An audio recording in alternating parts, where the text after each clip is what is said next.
చిజ్జడ గ్రంథి అంటే ఏమిటి? దీనికి శరీరానికి ఉన్నటువంటి సంబంధం ఏంటి? బాగుందమ్మా.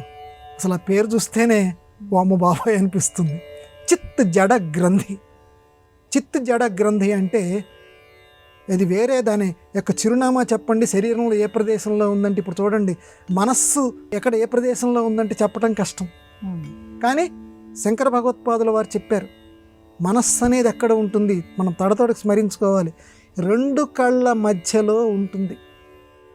రెండు కళ్ళు, అందుకే మనస్సుని మన యొక్క స్థానంలో ఉంచుకోవాలి, మన యొక్క అధీనంలో ఉంచుకోవాలి అనుకుంటే తప్పనిసరిగా ప్రతి వాళ్ళు కూడా తిలకమో బొట్టో ఏదో ఒకటి పెట్టుకుంటూ ఉండి అక్కడ ఉండేటువంటి స్వామిని మనం అర్చన చేస్తూ ఉండాలి. ఆజ్ఞాచక్రం అంటారు, అక్కడే మనస్సు అనేది ఉన్నదని చెప్పి శంకర భగవత్పాదుల వారు చెప్పారు. ఈ చిజ్జడ గ్రంథి ఇది కూడా శరీరంలోనే ఉంటుంది, దానికి ఒక రూపం లేదు, కానీ శరీరం అంతటా కూడా దాన్ని వ్యాపించి ఉంటుంది. ఆ చిజ్జడ గ్రంథి, హృదయ గ్రంథి బిభ్యతే గ్రంథి అంటుంటారు ఉపనిషత్తుల్లో. ఈ చిజ్జడ గ్రంథి అంటే ఏం లేదమ్మా, మనస్సుకి సంబంధించినటువంటి ఒక గ్రంథి, ఒక ముడి. గ్రంథి అంటే ఒక ముడి. ఈ ముడిని విప్పదీయగలగాలి.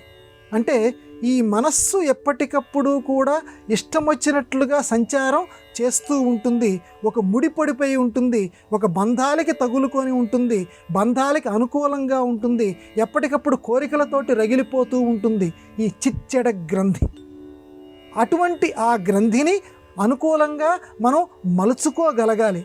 అలా చేసేటువంటి ప్రయత్నంలో శివారాధనో దైవారాధనో నీకు ఇష్టం వచ్చినటువంటి ఆరాధనో చేస్తూ ఉంటే ఈ విద్యతే హృదయ గ్రంథి అని ఉపనిషత్తు చెప్తోంది. ఆ హృదయ గ్రంథి పగిలిపోతుంది. అంటే ఇప్పుడు మామూలుగా శవాన్ని దహనం చేసేటువంటి సందర్భంలో కుండని తిప్పటం అనేది ఒక ఆచారం కింద ఉంది. ఆ కుండలో చిల్లులు పొడుస్తారు. అంటే నవరంధ్రాలతో ఉన్నటువంటి ఈ దేహానికి ప్రతీక కుండ. అంటే ప్రతి సంప్రదాయం వెనకాల ఎంతో అర్థం ఉంటుంది. ఆ కుండ అంటే స్వామి, మా నాన్నగారో లేకపోతే తాతయ్యో అమ్మమ్మో నువ్వు ఇప్పటిదాకా కూడా ఈ శరీరం ధరించి ఉన్నావు, ఇప్పటి నుంచి నువ్వు ఈ శరీరం వదిలేసేసి వెళ్ళిపోతున్నావు, నీ శరీరం ప్రతీకగా ఈ నవరంధ్రాలతో ఉన్నటువంటి కుండని నేను పగలగొడుతున్నాను. ఘటం అంటారు దాన్ని, అందుకే దాన్ని ఘటశ్రార్థము అంటారు.